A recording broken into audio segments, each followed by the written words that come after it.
Black CEO walks into his daughter's school cafeteria. The first thing he hears makes him stop mid-sentence. What could the CEO have overheard that made him freeze before finishing his words?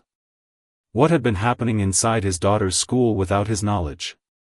Hello, everyone, and welcome to Afterglow Reckoning Tales, where hidden cruelty, powerful revelations, and unforgettable consequences come to light. Before we begin, please subscribe to the channel and turn on notifications so you never miss another gripping story. Thank you for every view, comment, and moment you spend watching with us. Your continued support helps our storytelling community grow stronger. Tell us in the comments where in the world you are watching from and what time it is there right now. We sincerely appreciate having you here. Now, settle in, listen carefully, and let us enter the opening moments of today's powerful story. Your father probably bought your way into this program. The words were not shouted. They didn't need to be. They floated across the school cafeteria like a quiet weapon, sharp enough to cut through the noise of hundreds of students laughing, talking, and moving through another ordinary afternoon. Marcus Whitfield stopped walking. For a moment, the entire room seemed to slow down.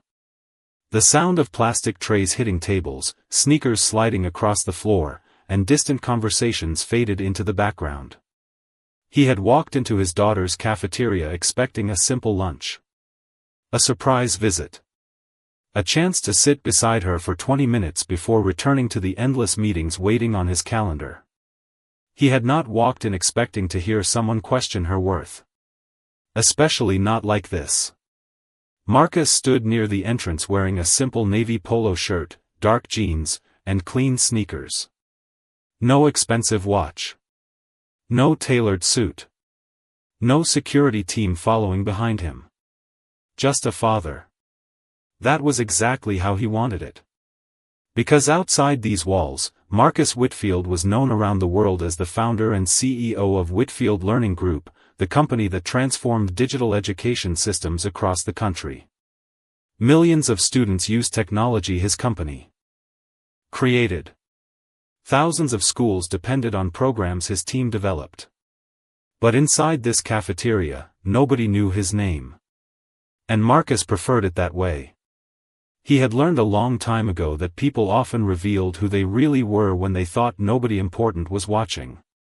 His eyes moved toward the corner of the cafeteria. There was Olivia. His 12-year-old daughter sat alone at the end of a table, her lunch untouched.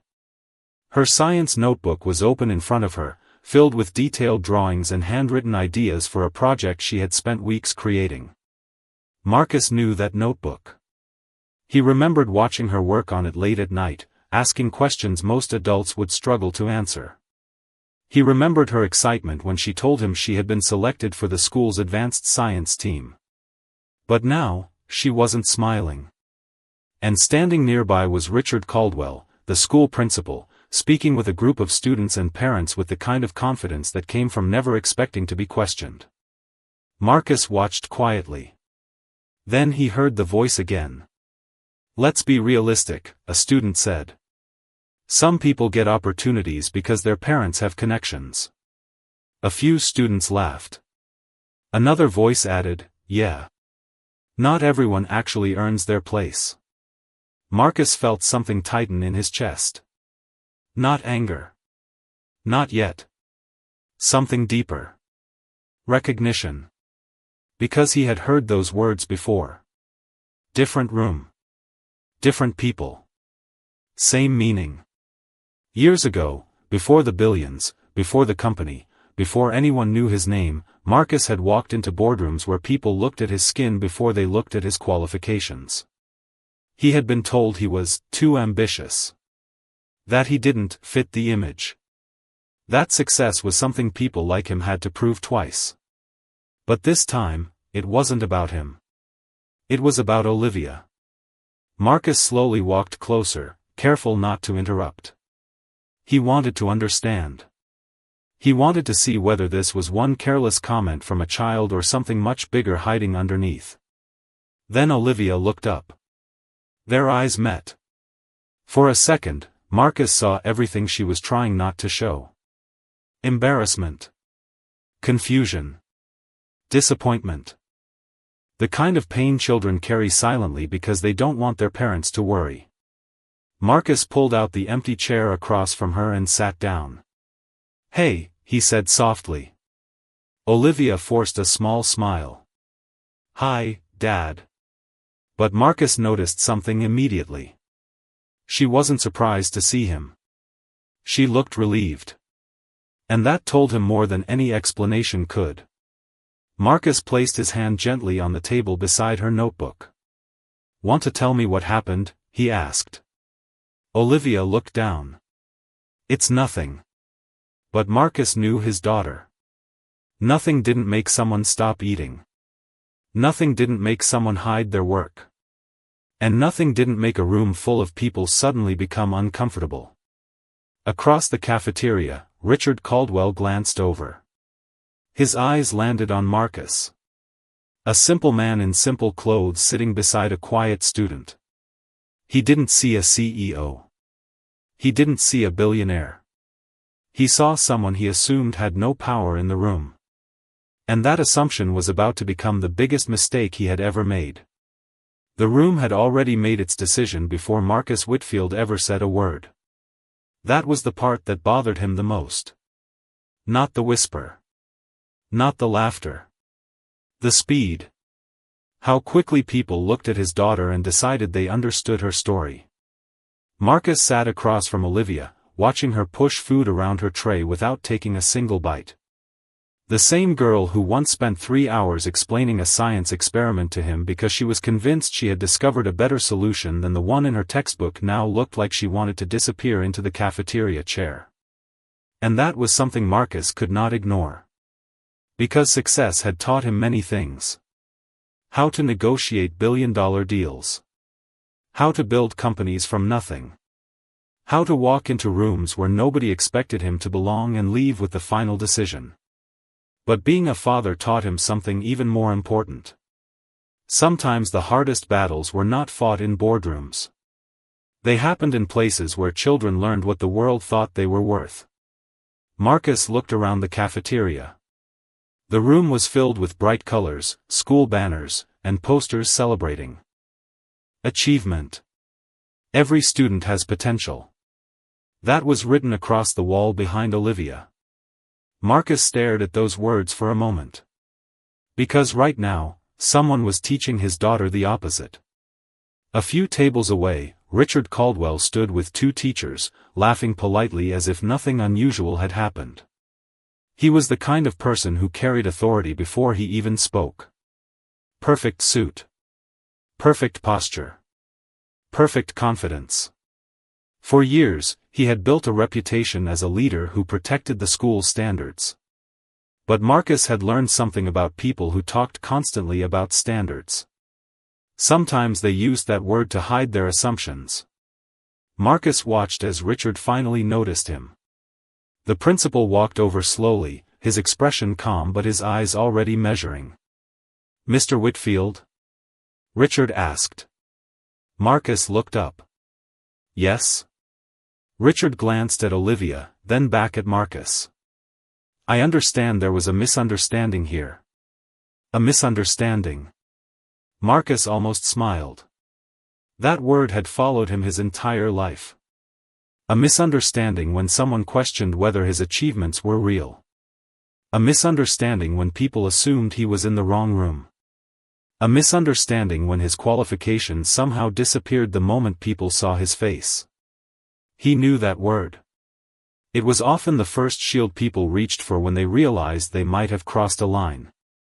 "What misunderstanding?" Marcus asked calmly. Richard adjusted his jacket. "Well, young people sometimes make comments. They don't always understand the impact of their words." Marcus looked toward Olivia. "And adults?" Richard paused. The question landed differently. Because Marcus wasn't talking about students anymore. He was asking about the environment that allowed those comments to exist. Richard forced a small smile. "Our school works very hard to create equal opportunities for everyone." Marcus looked around again. At the students watching. At the teachers pretending not to listen. At Olivia sitting quietly beside him. Equal opportunities, Marcus repeated softly. The phrase sounded different when you were the person being told you had one. A young teacher standing nearby caught Marcus's attention.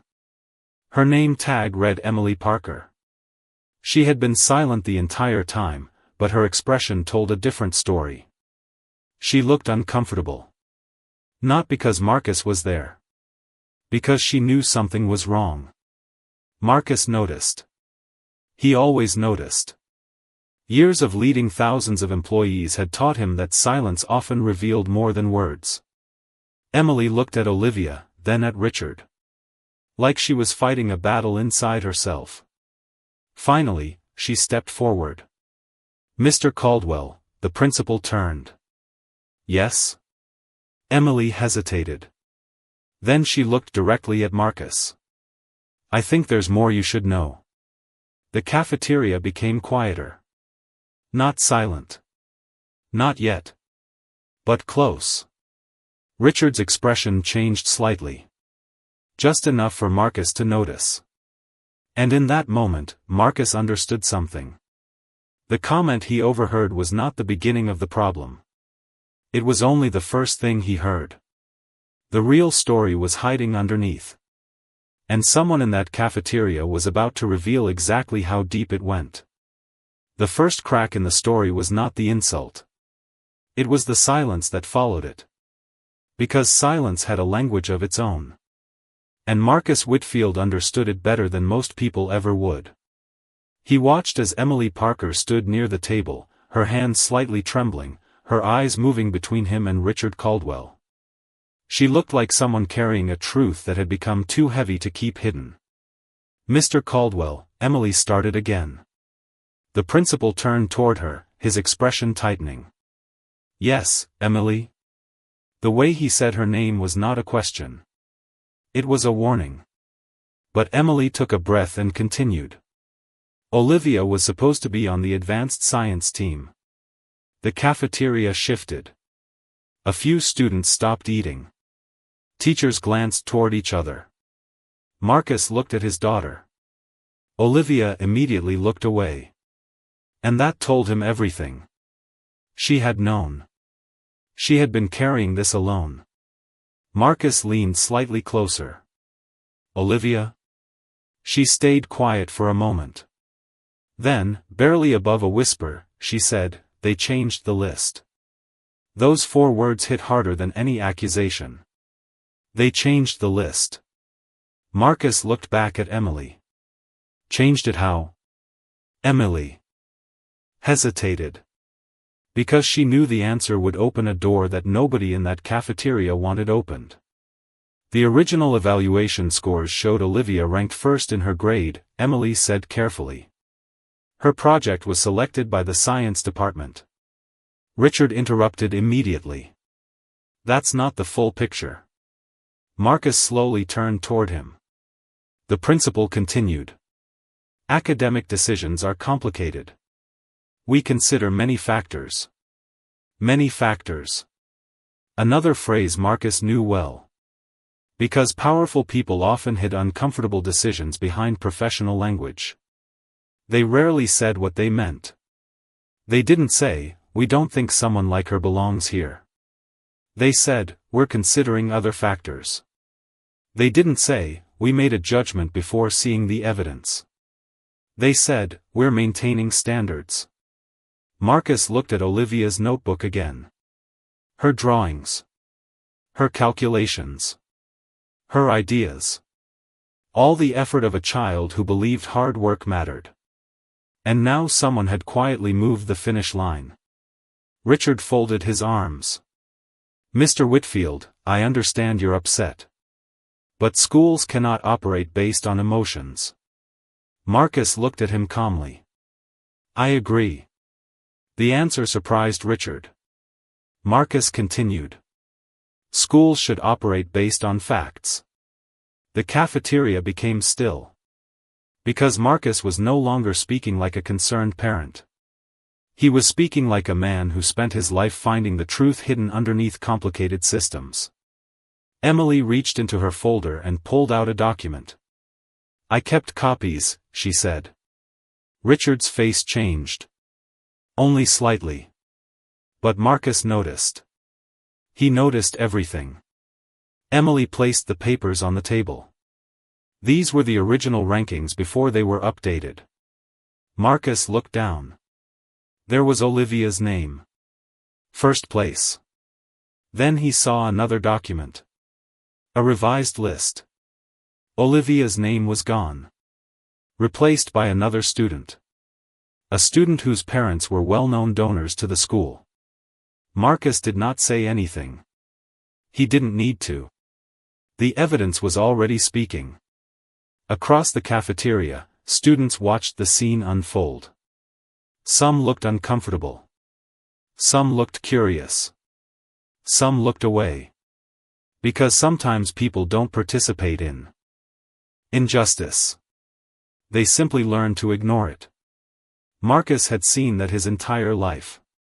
He remembered being 27 years old, sitting in a corporate interview room. He had arrived early. Prepared. Qualified. The most experienced person applying for the position. But the interviewer barely looked at his resume. Instead, the man looked at him and said, "You have impressive credentials. We're just looking for a different image." A different image. Those words stayed with Marcus for years. Because he understood what they really meant. And now he heard the same message reaching his daughter. Different generation. Different location. Same wound. Richard stepped closer. "I think this conversation would be better handled privately." Marcus looked around the cafeteria. At the students who heard the comments. At the teachers who witnessed the hesitation. At Olivia, who had been made to feel small in a room full of people. "No," Marcus said quietly. Richard paused. Marcus looked directly at him. Private conversations are where uncomfortable truths disappear. For the first time, Richard had no immediate response. And Marcus knew something important had changed. This was no longer about one comment. One student. One decision. This was about a system that had been comfortable because nobody powerful enough had challenged it. And they still had no idea who was sitting across from them. "You don't understand how these schools work. People like you always think money changes everything." Richard Caldwell's voice was calm. Almost too calm. And that was what made the words dangerous. Because Marcus Whitfield had spent his entire life learning that the most damaging forms of disrespect rarely came with anger. They came wrapped in confidence. Wrapped in professionalism. Wrapped in the belief that the person speaking had every right to judge someone else. The cafeteria remained frozen. Emily Parker stood beside the table, still holding the documents that exposed the changes made to Olivia's science team ranking. Richard looked at the papers, then at Marcus. But instead of explaining the evidence, he questioned the person holding it. Marcus noticed. He always noticed. A person. Avoiding the truth usually attacks the messenger first. "Mr. Caldwell," Marcus said quietly, "I'm not asking you to explain me." The principal raised an eyebrow. Marcus continued. "I'm asking you to explain the decision." A few students nearby turned their attention back toward the conversation. They expected shouting. They expected anger. But Marcus did neither.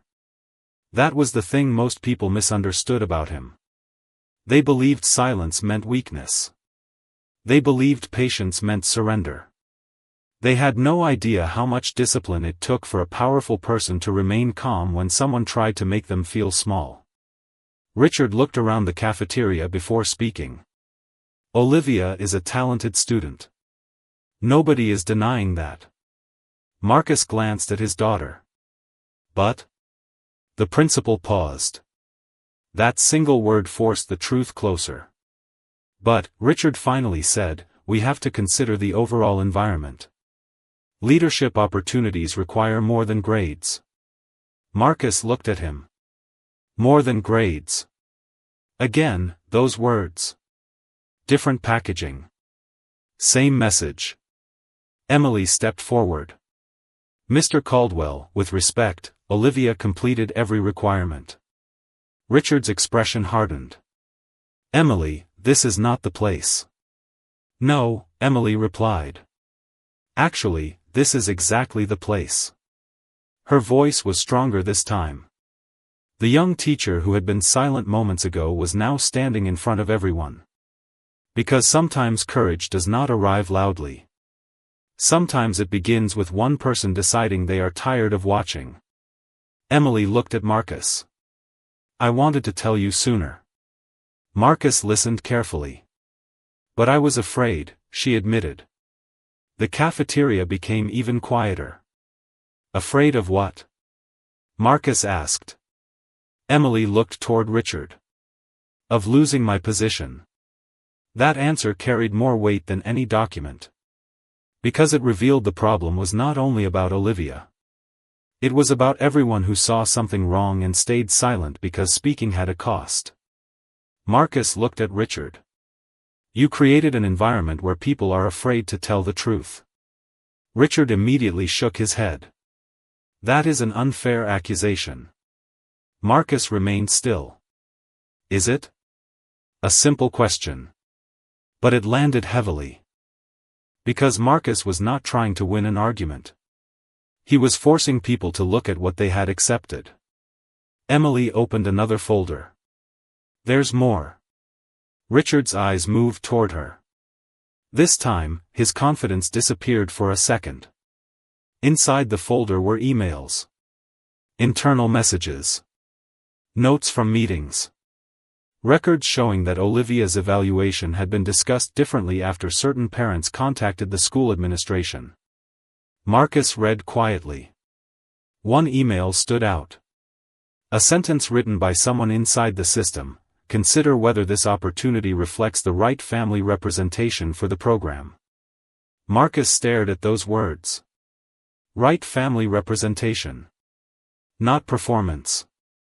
Not dedication. Not talent. Image. That word had followed people like him for generations. Marcus remembered being a young entrepreneur walking into a financial meeting. The executives had looked at his business plan. Then they looked at him. One man asked, "Are you sure you're the founder?" Not because the numbers didn't make sense. Because the person presenting them did not match their expectations.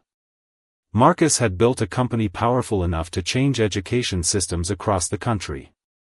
Yet here he was, standing in a school cafeteria, watching the same kind of judgment reach his daughter. He closed the folder slowly. Then he looked at Olivia.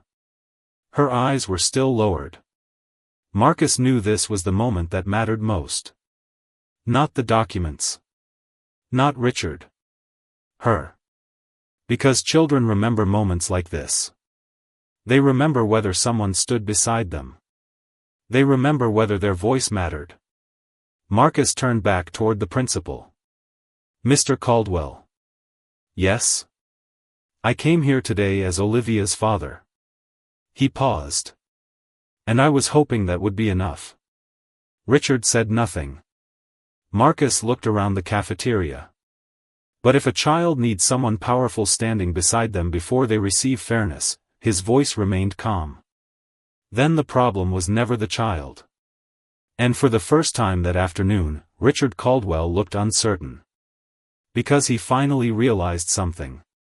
The quiet father sitting across from him was not asking for respect. He was investigating why respect had been denied in the first place. And the answers were about to reach far beyond one cafeteria table. Maybe you should remember your place before accusing people who have spent years building this school. Richard Caldwell's words landed differently this time. Not because they were louder. Not because they were more aggressive. But because everyone in the cafeteria understood what he was really saying. Marcus Whitfield stood there as a father. But Richard was no longer speaking to a father. He was speaking to someone he had already judged. Someone he believed did not belong in the conversation. And that was the moment Marcus realized this was never just about Olivia's science team. It was about something much deeper. The belief that some voices deserved to be heard more than others. The belief that certain people had to prove their worth before receiving basic respect. Marcus looked at Richard for a long moment. The entire cafeteria waited.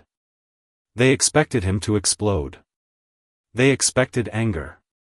They expected the powerful businessman hidden beneath the simple clothes to finally reveal himself. But Marcus stayed calm. Because he knew something Richard didn't. The person who loses control usually loses the room. Marcus had spent decades mastering rooms filled with people who underestimated him. He knew patience was not weakness. It was strategy.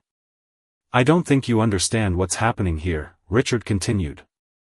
His voice carried across the cafeteria. "This school has standards. We cannot simply change decisions because a parent is unhappy." Marcus looked toward Olivia. A parent.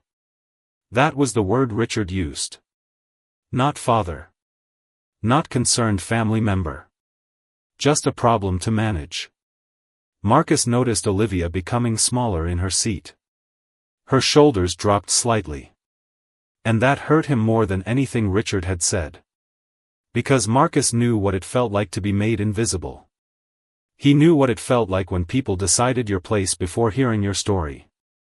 Years ago, before anyone knew his name, Marcus had walked into a business conference carrying a presentation that would eventually become the foundation of his company. He remembered standing in a room full of executives. He remembered explaining his vision. And he remembered one man looking at him and asking, "Are you presenting this for someone else?" At the time, Marcus had smiled.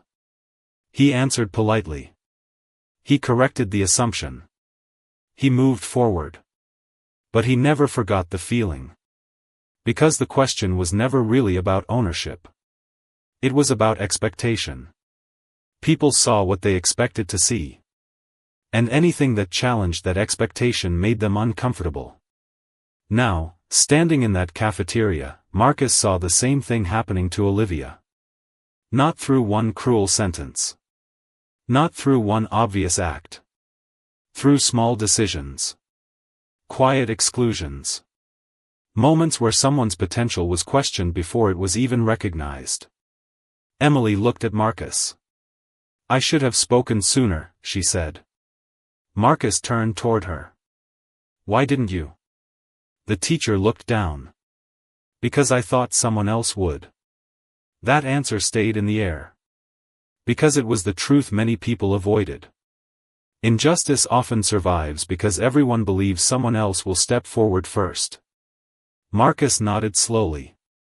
"I understand." Emily looked surprised. "You do?" Marcus looked around the cafeteria.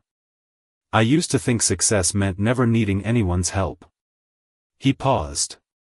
"But I learned something." His eyes moved toward Olivia. Real change happens when people decide silence costs more than speaking. For a moment, Emily looked stronger. But Richard was not finished. He stepped closer. "Mr. Whitfield, I think you're letting personal emotions interfere with a professional matter."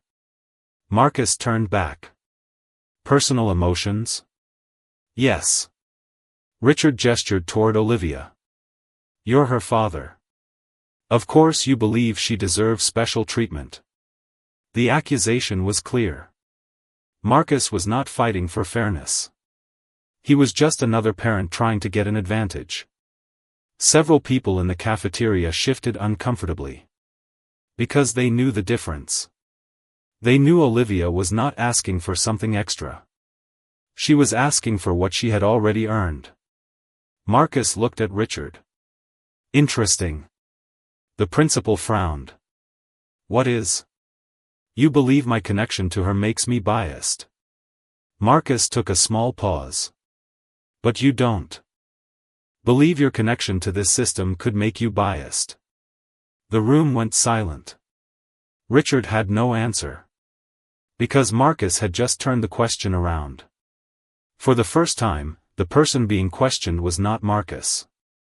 It was the system itself. Then Marcus noticed something on Richard's desk near the cafeteria entrance. A small plaque. A name engraved beneath the school logo. One that made him pause. Because it confirmed something he had been wondering since he arrived. This school was not just connected to the problem. It was connected to something much bigger. Marcus looked at the plaque. Then back at Richard. And quietly said, "I think it's time we stop pretending this is just about one student." Because the truth was finally becoming clear. Olivia was not the only person who had been overlooked. She was simply the one who finally brought the right person into the room. "Send me the complete audit file." Marcus Whitfield spoke those words quietly. Almost too quietly. And that was what made everyone in the cafeteria pay attention. Because until that moment, Marcus had only been a father asking questions. A concerned parent sitting beside his daughter. A man trying to understand why a 12-year-old girl had been pushed aside. But now, something had changed. Richard Caldwell noticed it first. The confidence in Marcus's voice was different. Not louder. Not threatening. Just certain. The kind of certainty that came from someone who had spent years making decisions that affected thousands of people. Richard looked confused. "An audit file?" he repeated. Marcus nodded. "Yes." The principal gave a small laugh. A nervous laugh. "You're making this far more complicated than it needs to be." Marcus looked directly at him. "Am I?" That question stopped the conversation for a moment. Because Marcus was no longer debating opinions. He was looking for facts. And facts had a way of removing excuses. Marcus stepped slightly away from the table and pulled out his phone. The students watching expected him to call someone important. Maybe a lawyer. Maybe another parent. But they had no idea who he was actually calling. The screen displayed one name. David. The call. Connected immediately. "Good afternoon, Mr. Whitfield." Marcus looked around the cafeteria. At Olivia. At Emily. At Richard.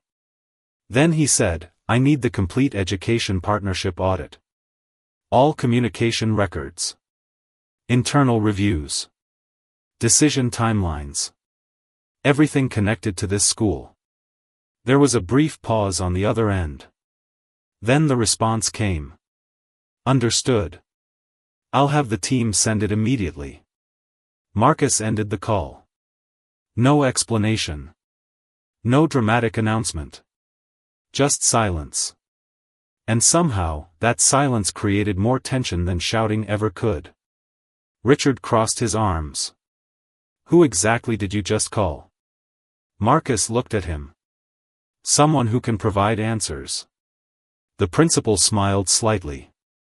"You're acting like you have authority here." Marcus remained calm.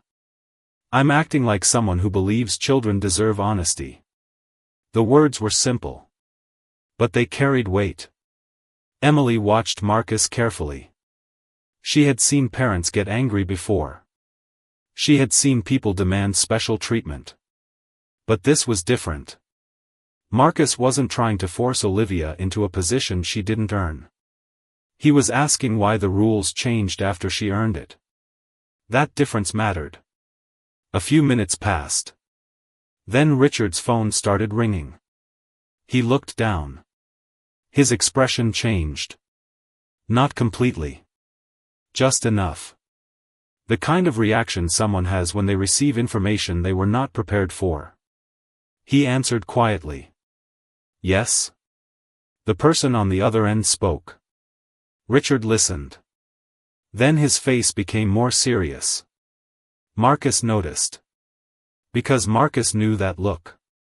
It was the moment someone realized the situation was bigger than they thought. Richard ended the call. He looked at Marcus again. Who are you? For the first time all afternoon, the question sounded different. Not dismissive. Not curious. Concerned. Marcus looked toward Olivia. She was watching him now. Waiting. And Marcus knew this moment was not about proving himself. It was about showing his daughter something important. That she did not need to shrink because someone else refused to see her value. Marcus looked back at Richard. I'm Olivia's father. The principal waited. But Marcus said nothing else. Because the truth was, that answer should have been enough. A father protecting his child should not require a title. A child asking for fairness should not require influence. But Marcus also knew something else. Sometimes people only listen when the person speaking has power they recognize. And unfortunately, Richard Caldwell was about to learn exactly how much power Marcus Whitfield had been hiding. Another phone rang. This time, it was not Richard's. It was Emily's. She looked at the screen and froze. Then she looked at Marcus. Mr. Whitfield, her voice dropped. The school board is calling an emergency meeting. The cafeteria became completely silent. Because everyone understood one thing. Whatever Marcus had just uncovered was no longer staying inside these walls. The truth had started moving. And once the truth starts moving, nobody can easily put it back where it came from. Wait, are you saying Marcus Whitfield is involved? The question came from the other end of the phone.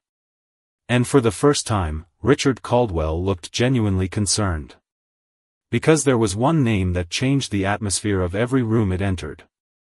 Marcus Whitfield. The man sitting quietly in a school cafeteria. The father everyone ignored. The person they assumed had no influence. Richard stared at Marcus differently now.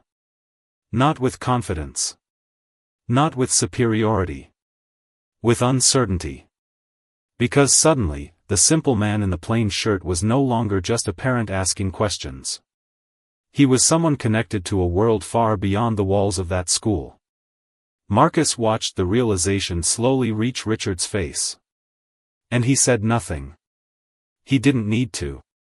The truth was already arriving before he ever announced it. A few minutes later, the cafeteria doors opened. Several members of the school board entered with serious expressions. Teachers stopped talking. Students became quiet. Everyone felt the shift. Something much bigger than a disagreement between a father and a principal was happening. The board chair, Helen Matthews, looked around the room. Then her eyes landed on Marcus. She immediately walked toward him. Mr. Whitfield. The entire cafeteria reacted. Not loudly. Not dramatically. But enough. Because that name meant something. Marcus simply nodded. Hello, Helen. Richard stood frozen. You know him? Helen looked at Richard. Her expression changed. Yes.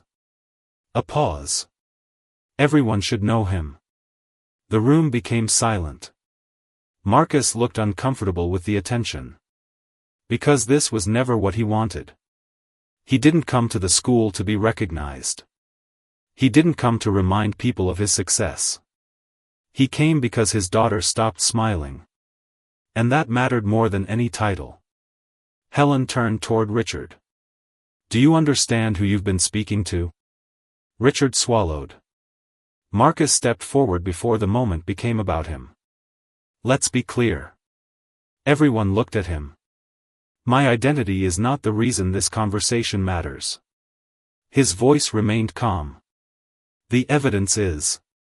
That sentence changed everything.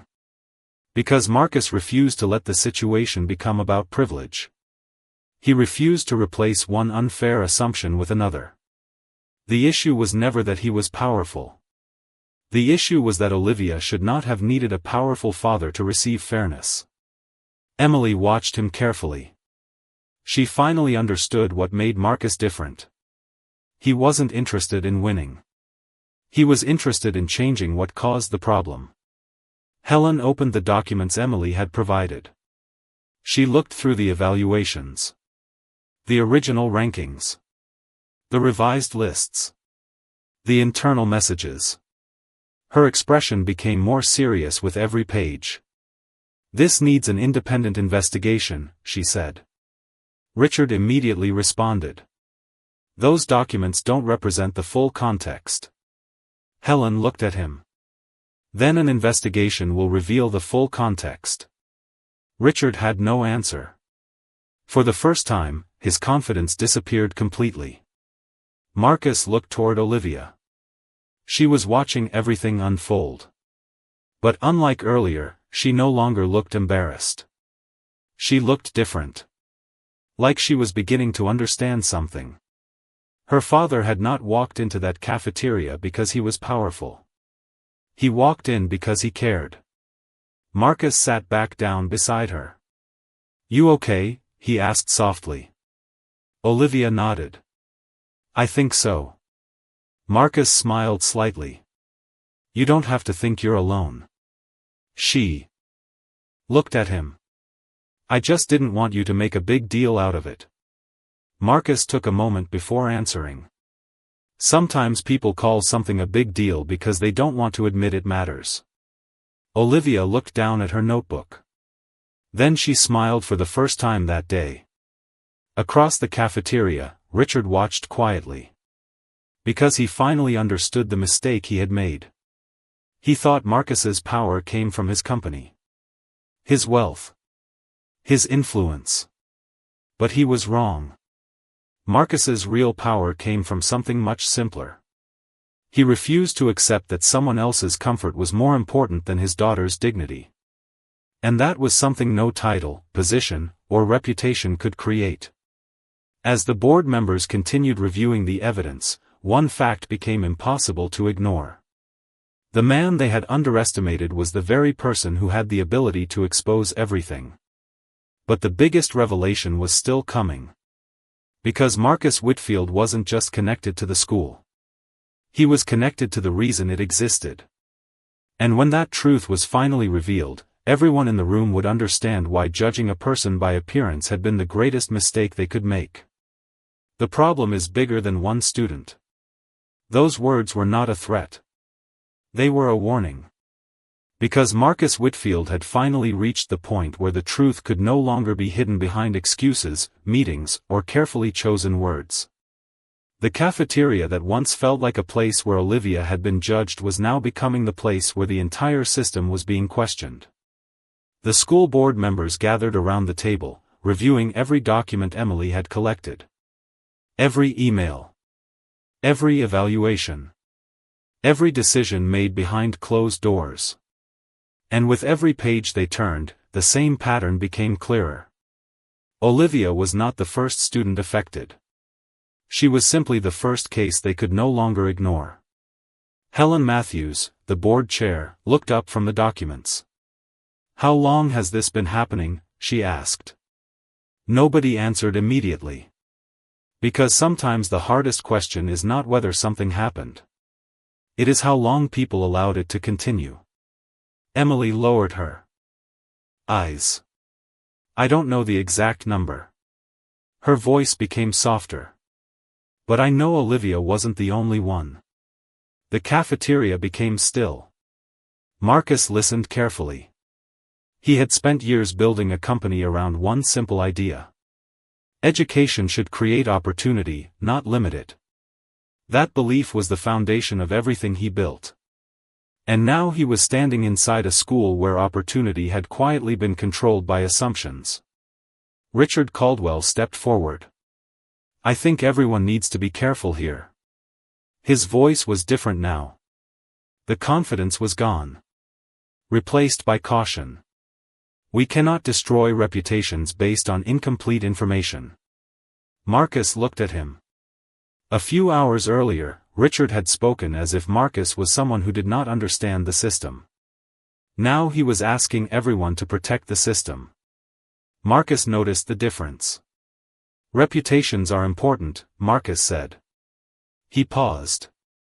But so are the students whose futures are affected by those decisions. Nobody spoke. Because that was the truth Richard could not avoid.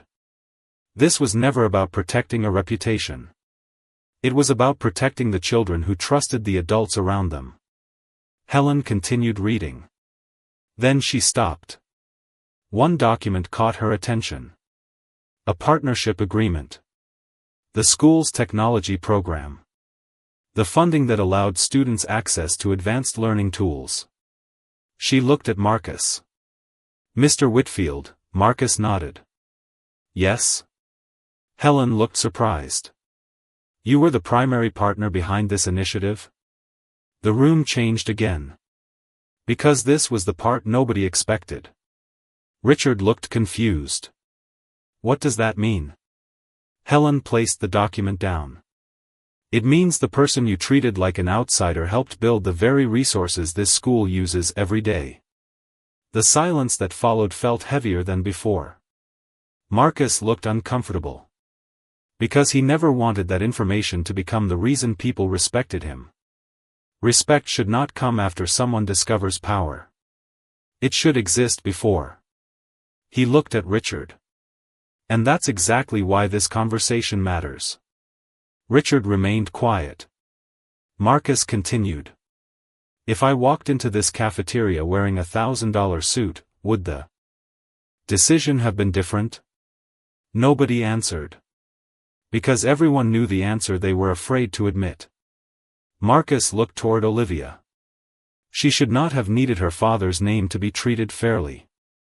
Those words affected everyone in the room. Especially Olivia. Because for the first time that day, she understood something. Her father was not standing up because she was special. He was standing up because every child deserved the same chance. The board members continued their discussion. Within hours, the decision was made. An independent investigation would begin. All academic selection processes would be reviewed. New transparency policies would be created. And every student affected by unfair decisions would have their case reconsidered. Richard Caldwell would no longer control those decisions alone. But Marcus did not celebrate. There was no smile. No victory speech. Because for him, this was never about defeating one person. It was about correcting a mistake before another child had to experience the same pain. As the cafeteria slowly returned to normal, Marcus walked beside Olivia. She held her science notebook close. Dad? She asked. Yes? Were you really that important? Marcus smiled. He looked down at her. That's not the important part. Then what is? Olivia asked. Marcus looked back at the cafeteria. At the students. At the teachers. At everyone who had witnessed what happened. The important part is that nobody should have to prove they matter before people treat them like they do. Olivia nodded quietly. And for the first time that day, she walked through the cafeteria with her head held high. Because the biggest lesson was never about her father's success. It was about her own worth. And no one had the power to take that away. Dad, did they only listen because they found out who you are? Olivia's question was quiet. But it carried more weight than any accusation made inside that cafeteria. Marcus Whitfield looked at his daughter sitting beside him, holding the same science notebook that had started everything. The same notebook that represented weeks of effort. The same notebook that almost became a reminder of rejection instead of achievement. Marcus knew exactly what Olivia was asking. Not whether he was successful. Not whether he was powerful. She was asking something much deeper. Why did people believe her only after they discovered him? For a moment, Marcus had no immediate answer. Because the truth was complicated. His name opened doors. His position created attention. His success forced people to listen. But none of those things should have been necessary. You know what the hardest part is? Marcus finally said. Olivia looked at him. What? Marcus looked across the cafeteria. The same room where hours earlier, she had sat alone, wondering if she belonged. The hardest part is that you should have been believed before anyone knew my name. Olivia stayed quiet. Marcus continued. Your work was enough. Your effort was enough. You were enough. Those words meant more than any announcement the school board could make. Because justice was not only about changing policies. It was about repairing the damage created before the policy changed. Over the following weeks, the school went through a complete review. Every academic selection process was examined. Every complaint that had been ignored was reopened. Students who had been overlooked were finally given the opportunity to be heard. And for the first time in years, parents and teachers felt like their concerns mattered. Richard Caldwell stepped down from his leadership position during the investigation. Not because Marcus demanded revenge. He never asked for that. Marcus understood something important. Removing one person did not automatically fix a broken system. The real victory was making sure the next child did not have to experience the same moment Olivia experienced. Emily Parker continued teaching at the school. But she became more than a teacher. She became someone who encouraged students to speak when something felt wrong. Because she learned a lesson she would never forget. Silence may feel safe. But silence always protects the problem, not the person suffering from it. Months later, Olivia returned to the science competition. The same competition she almost lost because someone decided she did not fit the image they wanted. She stood on the stage presenting her project. No fear. No hesitation. Just confidence. Marcus watched from the audience. Not as a CEO. Not as a billionaire. Just as a father. And when Olivia finished, the entire room stood and applauded. Marcus smiled. Because this moment was never about proving that his daughter belonged. She had always belonged. The world simply needed to catch up. After the event, Olivia walked beside him outside the school. Dad? Yes? Were you angry that day? Marcus thought about the cafeteria. The words he heard. The assumptions people made. The way his daughter lowered her eyes. Yes, he answered honestly. Olivia looked surprised. But I learned something. What? Marcus looked ahead. Anger can tell you something is wrong. He paused. But purpose tells you what to do next. Olivia smiled. And Marcus knew that was the lesson she would carry forever. Not that her father was powerful. Not that her father could change a room with one phone call. But that dignity does not come from permission. It comes from knowing your worth before anyone else recognizes it. The story of Marcus Whitfield was never about a CEO revealing his identity. It was about a father revealing the truth. That behind every overlooked person is a story. Behind every quiet student is potential. And behind every moment of injustice is a choice. A choice to ignore it. Or a choice to stand. Marcus chose to stand. And because one person refused to stay silent, an entire school learned a lesson it would never forget. Respect should never depend on someone's appearance, background, or status. Because true greatness is not measured by how many people know your name. It is measured by how many people become stronger because you used it.